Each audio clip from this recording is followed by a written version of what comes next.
बात कह कुछ रहे हैं और इसके बाद हमारी कुछ मांगे हैं, तो उस बात का कोई रंग नहीं रहा, उस बात का कोई रंग। आज हम अपनी बात को बेच रहे हैं, आज हम अपने अनुभवों को जागृत करके जगत मंगल के लिए नहीं, वो बेच रहे हैं। वो मान चाहिए या प्रतिष्ठा चाहिए या रुपया चाहिए, वाहवाही चाहिए, इससे मंगल नहीं होगा। हम कष्ट सहेंगे, हम दुख सहेंगे, लेकिन आपका मंगल करेंगे। ऐसे पुरुष की बात माननी चाहिए, ऐसे पुरुष का।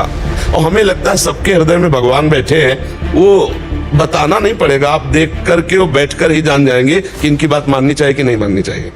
आपके हृदय में भगवान है, वो बैठ करके बता देंगे कि यहाँ ठीक नहीं है। मुझे तो ऐसा लगता है, क्योंकि जीवन में हमने देखा है, बचपन से बाबा जी रहे, तो हमें जहाँ कुछ तो हमारे अंदर आ गया कि भागो यहाँ से, भागो, यहाँ ठीक नहीं है। और जहाँ ठीक हुआ तो आजीवन के लिए हमारी श्रद्धा समर्पित हो गई। जैसे पूज्य पादुड़िया बाबा, पूज्य शिवाई हनुमान प्रसाद पोद्दार जी महाराज, पूज्य राधा बाबा, पूज्य पंडित गया प्रसाद जी महाराज, बड़े बड़े जो महान संत हुए, तो फिर वहाँ कोई संशय नहीं हुआ उनके। तो हमारे को लगता है कि अगर थोड़ी देर हृदय में भगवान को स्मरण करके पूछ लो कि इसकी बात माने कि ना माने, तो उत्तर आ जाएगा कि नहीं मानो, चलो ये ठीक नहीं है। भगवान अंदर जगत गुरु बैठेंगे। अच्छा लगा आपसे, क्योंकि हमें वो बहुत प्रिय लगता है जो हमारे समाज, हमारे राष्ट्र के काम आवे।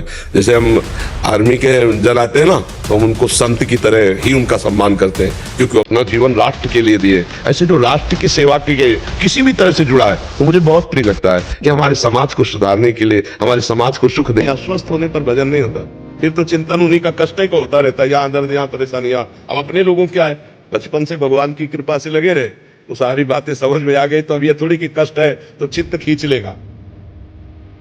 जैसे तुम्हारे शरीर में कष्ट हो और मुझे पता हो, ऐसे मेरे शरीर के कष्ट का उतना ही है जितना तुम्हारे शरीर के कष्ट का पता हो, तो लगेगा नहीं फिर बड़ा कष्ट है, बस ऐसे ही लगता है। और हर समय आनंद रहता है। अगर भगवान से न जुड़े होते तो दुर्गति हो जाती। इसलिए हम सबसे प्रार्थना करते हैं, अभी शरीर स्वस्थ है, जितना बने उतना नाम जप कर लो, और इतना तो ज्ञान प्राप्त ही कर लो कि ये शरीर टिकेगा नहीं।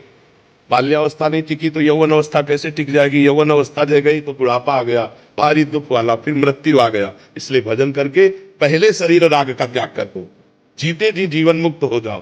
तुम नाम जप करो, सत्संग सुनो और अपने कर्तव्य का पालन करो, इसी से काम बन जाएगा। भगवान बहुत कृपालु है, बिना भगवान की शरण के शुद्ध ज्ञान नहीं होता।